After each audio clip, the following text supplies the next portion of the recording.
ሰላም ሰላም፣ እንዴት ናችሁ? እንዴት አላችሁ? ለሙስሊሞች እንኳን ለጾም ፍቻችሁ አደረሳችሁ። አይድ ሙባሪክ ብያለሁኝ ማለት ነው። እንዴት ናችሁ?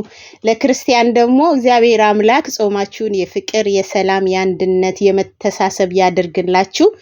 ሙስሊምም ክርስቲያንም እግዚአብሔር አምላክ ክፉን ያርቅላችሁ። ቤተሰቦቻችሁን እቅፍ ድግፍ አርግቶ እንደ እምነታችሁ ፈጣሪያችሁ ይጠብቅላችሁ እላለሁኝ ማለት ነው። ከዚህ በመቀጠል ሰብስክራይብ ይሄ ቃል ይከብድ ሰብስክራይብ ይከብደኛል። በቃ ከገባችሁ ገብቷችኋል አድርጉኝ ማለት ነው። ሌላ ምን ልል ነው?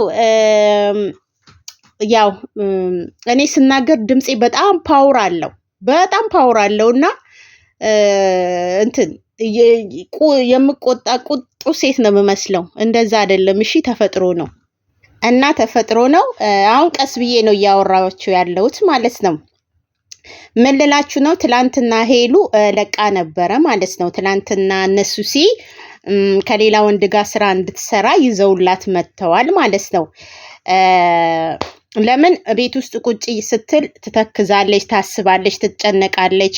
አንዱን አቀለልኩ ስትል አንዱ ባናት በግንባሯ ላይ ይመጣል። የዛኛውን ተውኩ ስትል የናቲ እስከነ ነፍሱ ጉብ ብሏል። መንፈስ ጭንቀቱ ራሱ መከራ ነው። ለምን እንደዚህ አይነት ፈተና እንደሚበዛባትም ባላቅም ማለት ነው። ነገር ግን እሷ ጠንካራ ሴት ነች፣ ብርቱ በጣም ጠንካራ ሴት ነች ማለት ነው። መንፈሳዊ ቦታ ሂዳ ራሷን አረጋግታ ራሷን ሁና መምጣት ጀምራለች። አሁን ደግሞ ናቲ ጥያቄ ይዞላት መጥቷል። በዛ ነገር ደግሞ እንድትጸጸት ነው እያደረጋት ያለው ማለት ነው። ይሄ ጸጸት አይደለም፣ ጥፋተኛም አይደለችም በፍጹም።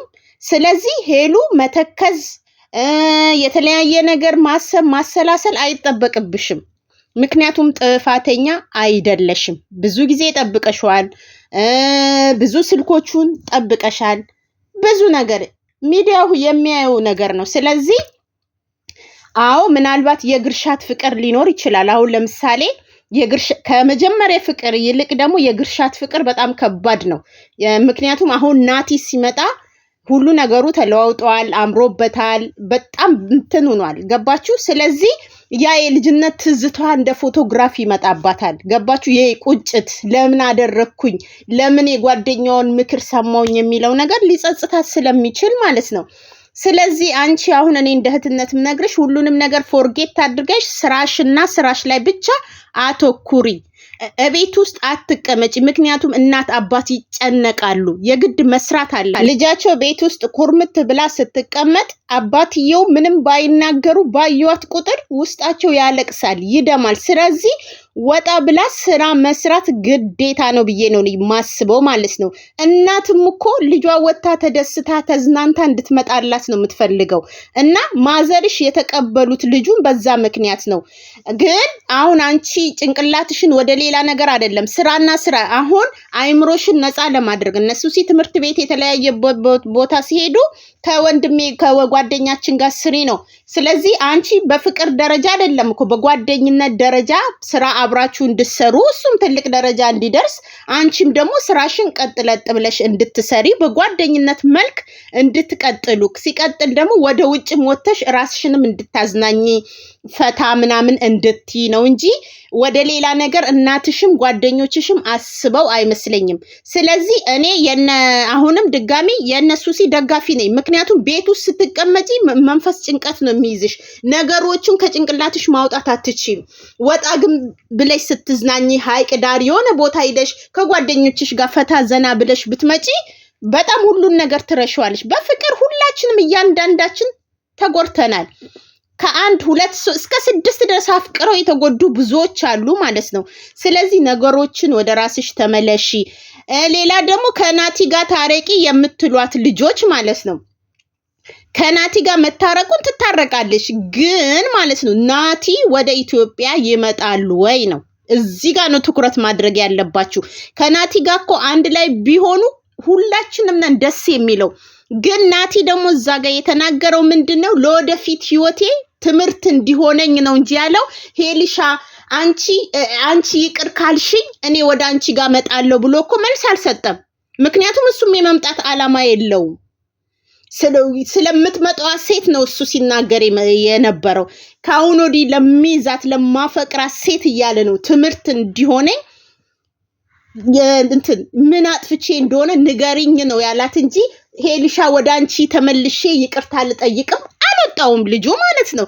ስለዚህ ለምንድን ነው ሄሉን ወደሱ ጋር እንትን እንድትል የምትገፋፏት? ለምን ድጋሚ ልቧን እንተታ ወይንም ልቧን ክፍት አድርጋ እንድትጸጸት ለምንድን ነው የምታደርጓት?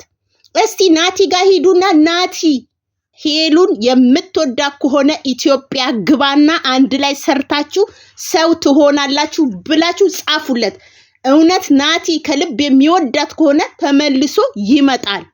እስቲ ሞክሩ። ኮሜንት ላይ እንደዛ የምትጽፉት ለናቲ ጋር እንደዚህ አይነት ነገር ጻፉለት። እውነት የሚወዳት ከሆነ ምክንያቱም እሱ አሁን ካለበት ችግር ገና አልወጣም። ምክንያቱም ወረቀት እጁ ላይ የለውም። ወረቀት ለማግኘት 5 ዓመት 6 ዓመት 7 ዓመት ነው የሚፈጀው። በዛ ላይ ደግሞ አረብ አገር አይደለም የመኖር አላማው ሌላ ሀገር ነው። አረብ ሀገር እንኳን ቢሆን በየ2 ዓመት በየ3 ዓመት ይገናኛሉ ወይንም እሷ ወደሱ መምጣት ትችላለች ብላችሁ ታስባላችሁ። ግን ኢሮፕ ውስጥ ወይንም ወደ ኢሮፕ ለመሄድ ከሆነ 20 ዓመት እንደዚህ ነው የሚፈጀው ወይን 10 ዓመት ወይን 7 ዓመት ከዛ በታች እንትን አይልም። ምክንያቱም ብዙ የምናውቃቸው ልጆች አሉ ወረቀታቸው 20 ዓመት 30 ዓመት የተቀመጡም አሉ አይደለ? ስለዚህ እሷ እድሜዋን በተስፋ በሚነግራት ቃል ብቻ እድሜዋን እንድትፈጅ አትገፋፏት።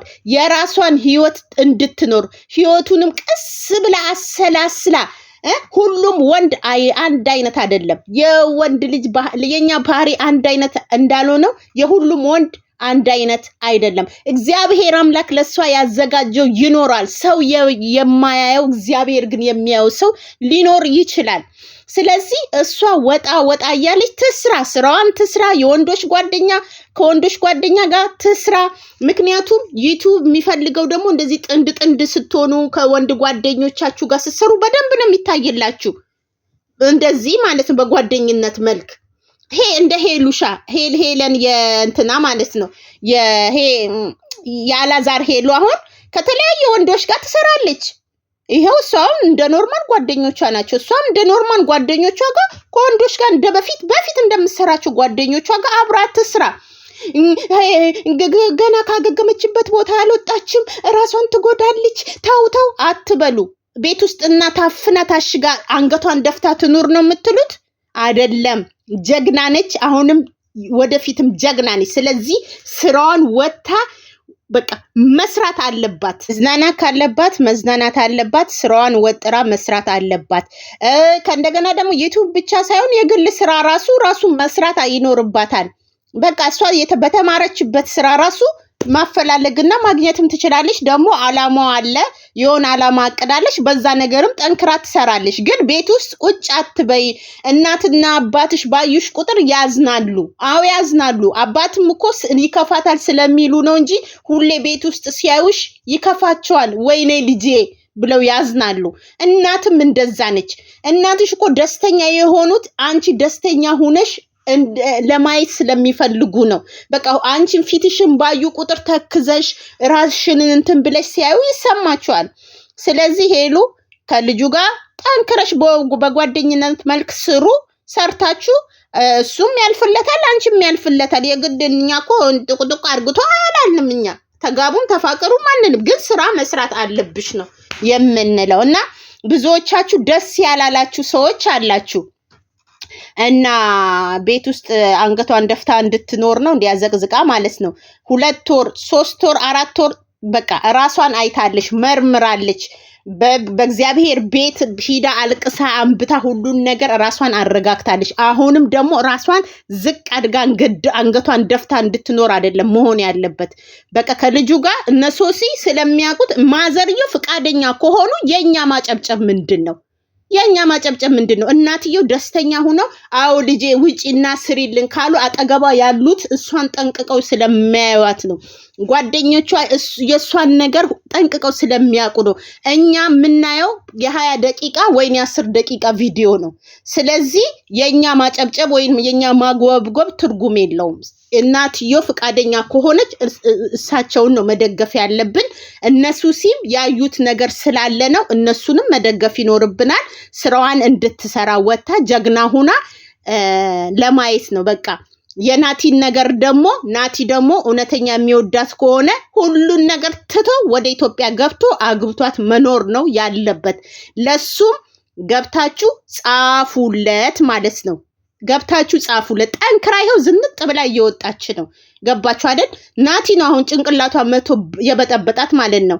ስለዚህ ይሄ የግርሻ ፍቅር ውስጥ ሳትገባ ልጅቷ ተረጋግታ ስራዋን ትጀምር። የግርሻት ፍቅር ደግሞ ከመጀመሪያው ፍቅር የባሰ ደምን ባሚያስለቅስ ዋይ የሚል ሳላየው ማደር አልችልም የሚል የግርሻት ፍቅር ልክፍት ሳይለክፋት ከልጁ ጋር አርፋ ስራዋን ትስራ። እነሱ ሲም ከጎኗ አሉ። ዘና ፈታ እያለች ወደፊት መቀጠል ነው እንጂ ወደ ኋላ መመለስ ትርጉም የለውም። ለዛሬ ይበቃኛል። ደህና አምሹ።